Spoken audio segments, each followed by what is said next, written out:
Active mode में इस class में अपनी भागीदारी निभाएं।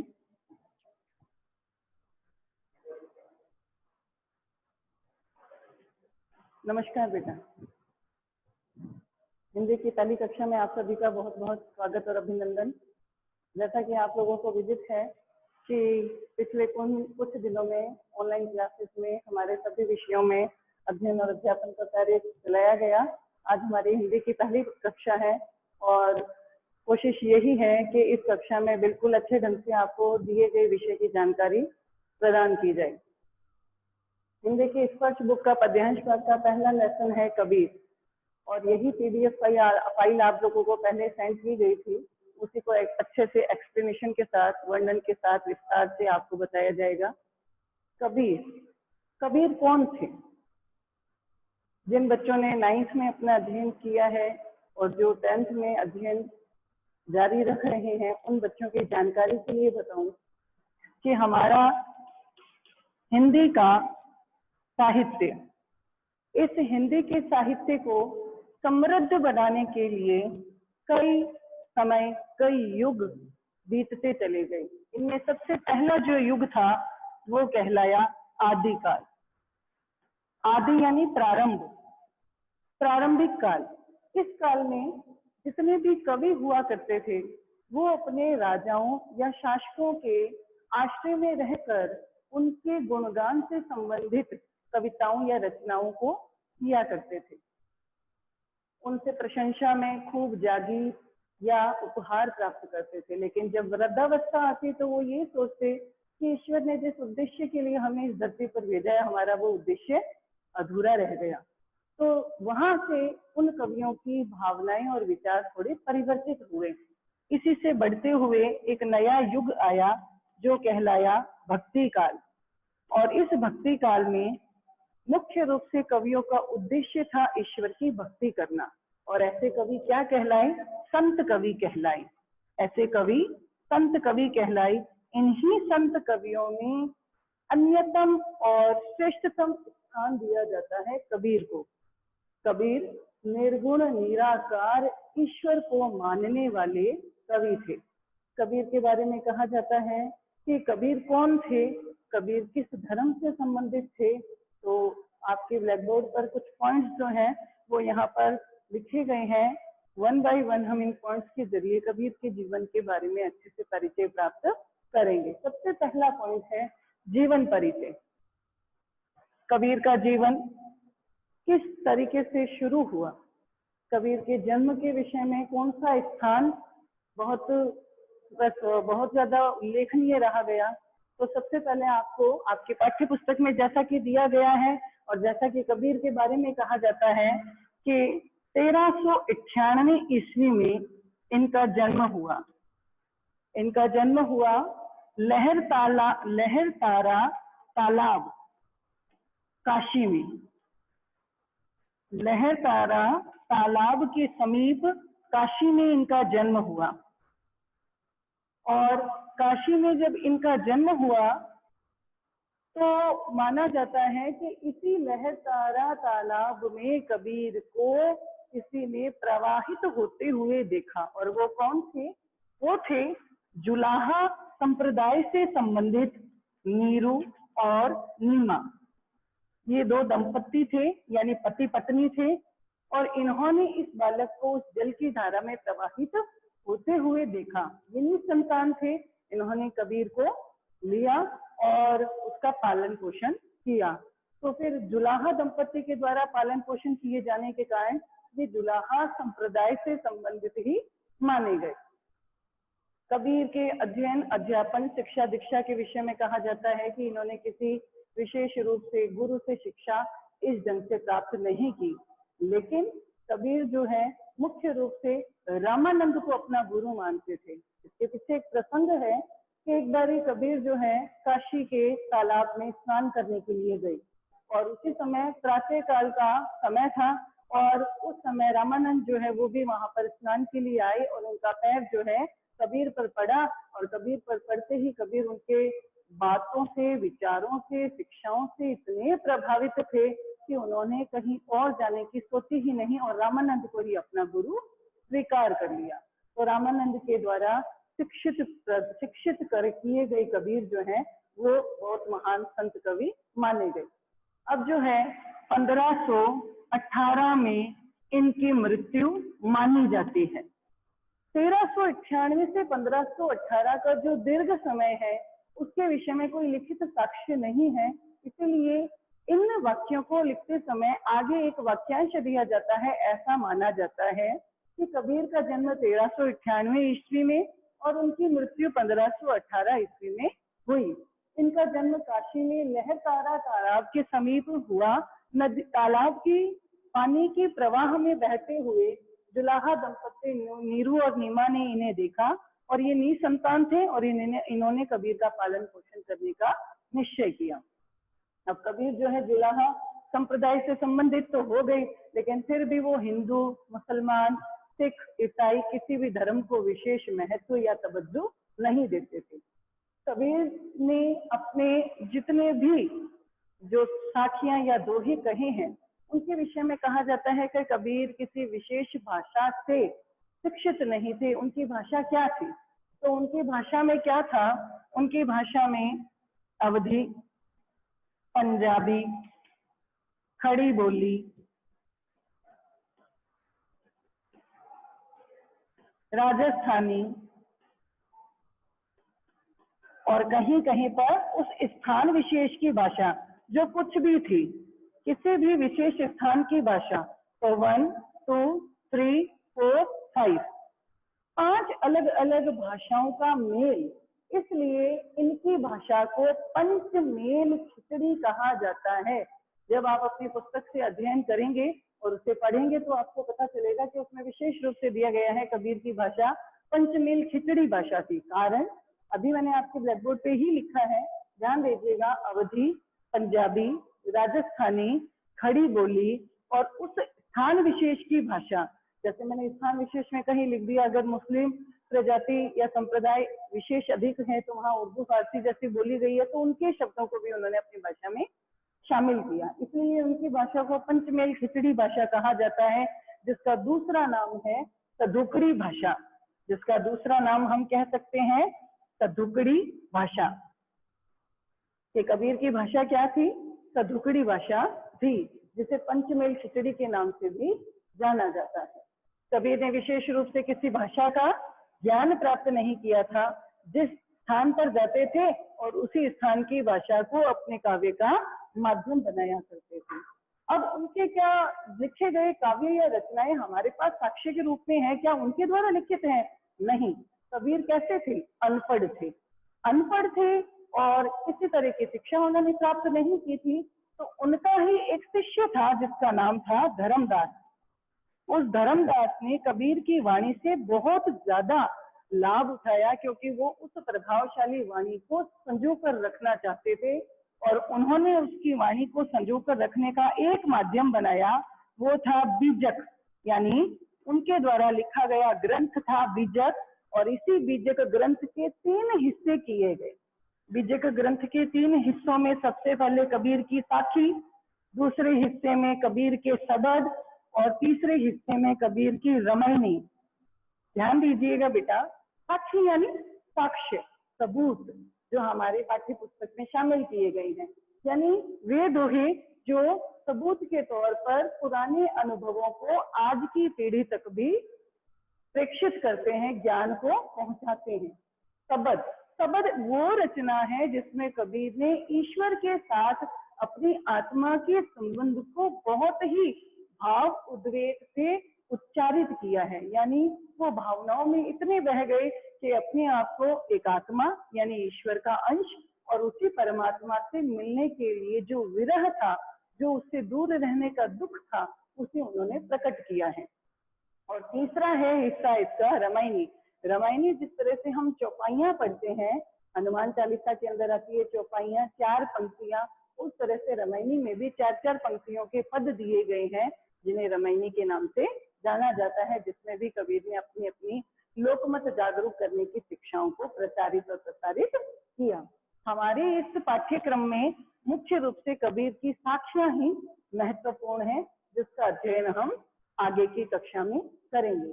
तो बात आती है रचनाएं। कबीर ने विशेष रूप से किसी ज्ञान या शिक्षा को प्राप्त नहीं किया, इसलिए इनका एक विशेष शिष्य था जो कबीर से बहुत ज्यादा प्रभावित था, वो था धर्मदास। और इसी धर्मदास ने कबीर की सारी वाणी को बीजक नामक ग्रंथ में संजो कर रखा और इसके 3 हिस्से किए गए। सबसे पहले हिस्से में कबीर की साक्षी, जो साक्षी यानी साक्ष्य शब्द से ली जाती है, यानी जो पुराने अनुभव हैं जो आज की पीढ़ी को कबीर ने प्रदान किए हैं। दूसरे हैं सबद। सबद वे रचनाएं हैं जिसमें कबीर अपने आप को एक आत्मा मानते हैं और उस परमात्मा से दूर रहने के दुख को वो भाव और उद्वेग में जो उच्चारित करते हैं। और रमैनी वे पद हैं जो चौपाइयों के रूप में है। 4 पदों की ये रचनाएं हैं जिसमें कबीर ने लोक मत को जागरूक करने के लिए शिक्षाप्रद बातें कही। तो यहाँ जो ये 3 पॉइंट्स हैं, ये तो 3 जो मुख्य बिंदु हैं वो पूरी तरह से परिलक्षित किए गए हैं, स्पष्ट किए गए हैं। अब बात आती है कबीर के धर्म संबंधी विचार। जैसा कि मैंने आपको बताया, कबीर किसी विशेष धर्म या संप्रदाय को महत्व नहीं देते थे, वो स्वयं जुलाहा संप्रदाय से संबंधित थे। जुलाहा संप्रदाय को उस समाज में निम्न स्थान दिया गया था और निम्न स्थान दिए जाने के कारण सवर्ण या उच्च कुल के लोगों के द्वारा बहुत ही बुरा व्यवहार इनके प्रति किया गया। इसलिए ये मानते हैं कि किसी संप्रदाय को विशेष स्थान देते हुए व्यक्ति की तुलना नहीं करनी चाहिए। कबीर क्या कहते थे कि जाति न पूछो साधु की, पूछ लीजिए ज्ञान। जाति न पूछो साधु की, पूछ लीजिए ज्ञान। मोल करो तलवार का, पड़ा रहने दो म्यान। कि अगर आपको तलवार का मूल्य पता करना है तो म्यान से हमें कोई सारोकार नहीं होना चाहिए। उसी तरह से अगर ज्ञान हमें चाहिए तो साधु को महत्व दो, साधु की जाति से हमें कोई सारोकार या मतलब नहीं होना चाहिए। इसलिए उन्होंने कहा कि किसी विशेष धर्म या संप्रदाय को मैं महत्व नहीं देता। मैं यही मानता हूँ कि बुरा जो देखन मैं चला, बुरा ना मिलिया कोई, जे मन खोजा आपना तो मुझसे बुरा ना कोई। वो ये मानते हैं कि अगर आप ये सोचो कि उस धर्म में कमियां हैं, उस संप्रदाय में कमियां हैं, उससे अच्छा तो ये है कि आप अपने मन में झांको, आप में जो दुर्गुण है या कमियां हैं आप उन्हें दूर करने का प्रयास करो। सारा समाज अपने आप आपको एकदम सुधरा हुआ दिखाई देगा। कबीर ना तो हिंदू धर्म को महत्व देते थे ना मुस्लिम धर्म को, और इस धर्म के नाम पर होने वाले दिखावे के वो सख्त खिलाफ थे। वो ये मानते थे कि माला जपना, तिलक लगाना, पाठ करना, अजान देना, इन चीजों से ईश्वर की प्राप्ति नहीं हो सकती। वो तो ये मानते थे कि ईश्वर तो हमारे भीतर विराजमान है। आपके पाठ्य पुस्तक का ही दूसरा दोहा है कि कस्तूरी कुंडली बसे मृग ढूंढे बन माही। तो ऐसे घट घट राम है दुनिया देखे नाही। वो मनुष्यों का अज्ञान है, क्योंकि ईश्वर तो हमारे घट घट में विराजमान है, कण कण में विराजमान है। वो ये कहते थे कि माला फेर तो जुग भया, फिरा न मन का फेर। मनुष्य माला फेरते हैं और माला फेरते हुए कहते हैं कि हम ईश्वर के नाम का जाप कर रहे हैं, हम सबसे बड़े धार्मिक हैं। तो ऐसे माला फेरते हुए तुम्हें तो कई युग बीत गए, लेकिन तुम्हारे मन के जो फेर हैं जैसे राग, द्वेष, लोभ, काम, ये कभी दूर ही नहीं हुए। इसलिए कबीर कहते हैं कर का मन का डारी दे और मन का मन का फेर। क्या हाथ में ये जो मोतियों की माला है इसको रख दे और मन के जो मोती है ना उनको आप टटोलो, तभी आपको ईश्वर की प्राप्ति हो सकती है। कबीर कहते हैं कि लोग ईश्वर की प्राप्ति करने के लिए लोग बड़े बड़े तीर्थ स्थानों पर जाते हैं, पत्थरों को भी पूज लेते हैं, ऐसा मानते हैं कि हम ईश्वर की पूजा कर रहे हैं। तो कबीर ने इसके ऊपर भी कटाक्ष किया। वो कहते हैं पाहन पूजे हरि मिले। पत्थर को पूजने से अगर ईश्वर मिल जाए तो मैं पूजूं पहाड़, तो मैं तो ऐसा हूँ मैं पहाड़ की भी पूजा कर सकता हूँ। कि पाहन पूजे हरि मिले तो मैं पूजूं पहाड़, और याते तो चाकी भली, चाकी यानी चक्की जिससे आटा पीसा जाता है, इन सारी चीजों से तो ये चक्की भली जो है तो पत्थर से बनी हुई, पीस खाए संसार, जिसमें से आटा पीसते हैं और सारे संसार के लोगों का भरण पोषण होता है। तो ऐसे पत्थर की पूजा करो, फालतू के पत्थरों की पूजा करने से आपको ईश्वर की प्राप्ति नहीं हो सकती। तो धर्म के संबंध में कबीर बड़े ही विरुद्ध थे, प्रखर थे, अक्खड़ थे। वो ये मानते थे कि धर्म कुछ नहीं होता, धर्म सिर्फ इंसान की इंसानियत है। अच्छे भाव, अच्छी शिक्षाएं, इनको धारण करो, सच्चा धार्मिक वही माना जाता है। उन्होंने कहा कि धर्म या धार्मिक होने की पहचान क्या है कि ऐसी वाणी बोलिए मन का आपा खोए, औरन को शीतल करे आपहु शीतल होए। यही सबसे बड़ा धर्म है कि अच्छी वाणी का प्रयोग करो, और अच्छी वाणी का प्रयोग करने से आप खुद तो सुखी होगे ही, और संसार के लोग भी आपसे शालीनता और शीतलता प्राप्त करेंगे। तो यही सबसे बड़ा सुख है, यही हमारा सबसे बड़ा धर्म है। और अंत में ये जो पॉइंट दिया गया है ये बहुत महत्वपूर्ण है। जब भी कहा जाता है कि गुरु के विषय में बात क्या है, तो कबीर ने गुरु को अपने जीवन में महत्वपूर्ण स्थान दिया, और मनुष्यों को भी इस बात की सीख थी कि गुरु बिन ज्ञान न होए, कि जब तक ईश्वर को प्राप्त करने का मनुष्य का प्रयास है, उस प्रयास में सफलता उसे तभी मिलेगी जब उसे गुरु की महत्ता पता चलेगी। आपने बहुत ही जाना माना दोहा सुना होगा, गुरु गोविंद दोनों खड़े काके लागू पाए, बलिहारी गुरु आपने जिन गोविंद दियो बताए। कि मैं तो उस गुरु पे बलिहारी होना चाहता हूँ जिन्होंने मुझे गोविंद अर्थात ईश्वर को प्राप्त करने का मार्ग बता दिया। उन्होंने ये कहा कि गुरु जो है वही इस संसार से मनुष्य का उद्धार करवा सकते हैं। गुरु अच्छी शिक्षाओं से अपने शिष्यों के जीवन को कल्याण के मार्ग पर ले जा सकते हैं। तो गुरु के महत्व को भी कबीरदास जी ने बहुत महान माना है। और एक पॉइंट और आता है रहस्यवाद। कबीर रहस्यवादी कवि थे। कबीर एक ईश्वर को मानते थे। यहां मैं लिख दूं एकेश्वरवाद। एकेश्वरवाद, एक ईश्वर का प्रतिपादन, सिद्धांत देना। रहस्यवाद तो क्या, ये कबीर ने रहस्य बताया कि ये जो संसार आपको दिख रहा है, ये जो मनुष्य आपको दिख रही है, ये पारिवारिक जन आपको दिख रहे हैं, ये सारे मोह है, माया है, और एक दिन ये सारी माया नष्ट हो जानी है। अपनी बात को कैसे कहते हैं कि जल में कुंभ, बहुत बड़ा जल है, उसमें कुंभ है यानी घड़ा है, और कुंभ में जल, और उस घड़े में भी जल भरा हुआ है। तालाब में कुंभ है और उस कुंभ में भी जल है, बाहर और भीतर पानी, दोनों तरफ पानी है।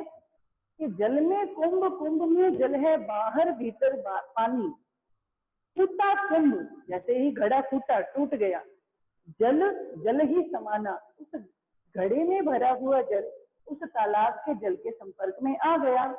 यही तथ्य कहियो ज्ञानी, यानी लोगों ने यही तथ्य कहा है कि जो घड़ा दिखाई देता है ये संसार है, इसके अंदर जो पानी भरा हुआ है ये ईश्वर का अंश है, और जो बाहर जिसने इस घड़े को संजो कर रखा है वो भी ईश्वर है। तो जब घड़ा फूटेगा यानी जब ये संसार नष्ट होगा, तो उसमें जो ईश्वर का अंश है वो पूरे ईश्वर में जाके ही समाहित हो जाएगा। ये बहुत बड़ी बात है जो कबीर ने एक रहस्यमय ढंग से हमारे सामने उद्घाटित की है। और एक ईश्वरवाद, कबीर ये मानते हैं कि ईश्वर दो नहीं है, कि एक ईश्वर को हम पूजते हैं वो हमारे राम हो गए, एक ईश्वर को हम पूजते हैं वो हमारे रहीम हो गए। कबीरदास जी इन चीजों को नहीं मानते। कबीर तो ये मानते हैं ईश्वर एक है और वही परमात्मा है, पर ब्रह्म है, और उसी पर ब्रह्म को प्राप्त करने का जरिया मनुष्य का ही हृदय है। वो कहते हैं पर ब्रह्म के तेज का कैसा है उन्मान, कि पर ब्रह्म के प्रकाश का क्या उत्साह है। क्या कहते हैं कि पर ब्रह्म के तेज का कैसा है उन्मान, कहिबे को शोभा नहीं देखा ही परमान। कि जब आप उसको प्राप्त करोगे ना तभी आप उसके महत्व को समझोगे, उसको कह करके या बोल करके हम प्रकट नहीं कर सकते। तो ईश्वर हमारे भीतर ही है और इसी ईश्वर को प्राप्त करने के लिए हमें प्रयास करते रहना चाहिए। अब कबीर के नाम से संबंधित मैंने ये 4 पॉइंट्स यहाँ पे लिखे हैं। सबसे पहले बात आती है संत कवि। जैसा कि पाठ की शुरुआत में मैंने आपको इसका परिचय दिया कि हिंदी साहित्य के विकास में अलग अलग समय का अपना अलग महत्व है। हिंदी साहित्य में सबसे पहले आदिकाल था, जो प्रारंभिक काल था, और वहां के कवियों ने अपने राजाओं की प्रशंसा में बड़े बड़े काव्य लिखे। धीरे धीरे वो समय बदला, वहां कवियों के विचार बदले, और जो नए कवि आए उन्होंने ये माना कि अब जो है ईश्वर की भक्ति को अपने जीवन का उद्देश्य बनाया जाना चाहिए। और ये कवि क्या कहलाए? संत कहलाए। इन्हीं संत कवियों में किसका अन्यतम स्थान है? कबीर का। कबीर को एक संत कवि कहा जाता है, ठीक है। कबीर को समाज सुधारक कहा जाता है। कबीर ये मानते थे समाज के अंदर धार्मिक दिखावा करना, धर्म के नाम पर भेदभाव करना, किसी को उच्च किसी को निम्न समझना, झूठा आडंबर करना, इन चीजों को कोई महत्व नहीं दिया जाना चाहिए। और वो इन चीजों को बदलना चाहते थे, इसलिए वो समाज को सुधारना चाहते थे। तो कबीर को समाज सुधारक भी कहा जाता है। कबीर क्रांतिदर्शी कवि थे, यानी ऐसे ऐसे वचनों से, ऐसी ऐसी वाणी से, ऐसे ऐसे दोहों से वो अपने समाज में एक क्रांति लाना चाहते थे। उसी क्रांति के दर्शन करने वाले कवि थे कबीर, इसलिए इनको क्रांतिदर्शी कवि भी कहा जाता है। बेटा 10th क्लास के बोर्ड के प्रश्न पत्र में कई बारी प्रश्न पूछा जाता है कि कबीर क्रांतिदर्शी कवि थे, स्पष्ट कीजिए।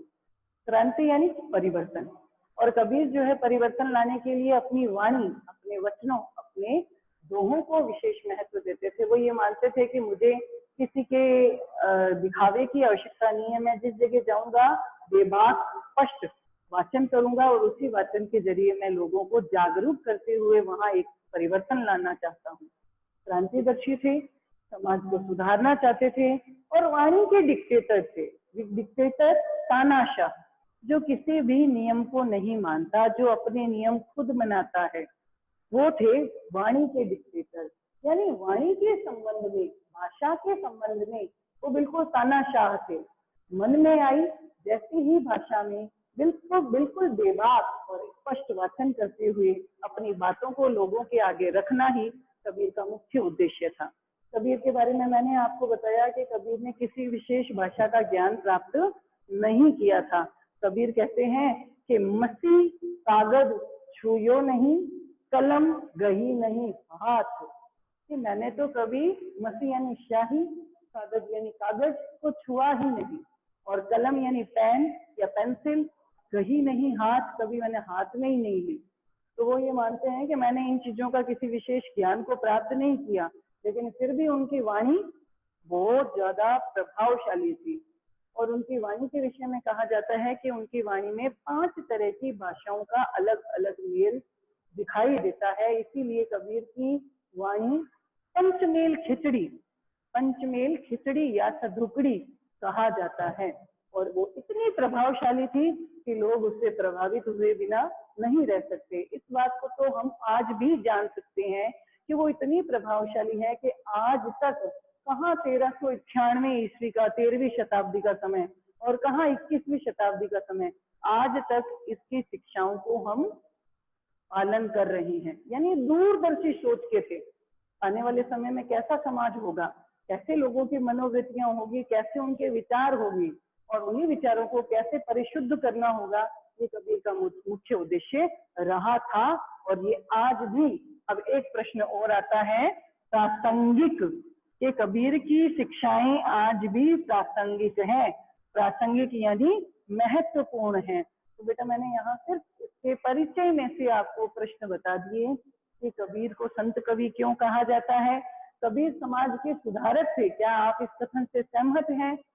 क्रांतिदर्शी कवि किसे माना जाता है, और वाणी का डिक्टेटर से क्या अभिप्राय है, स्पष्ट कीजिए। आपके अभ्यास प्रश्नों में इस प्रश्न को शामिल किया गया है।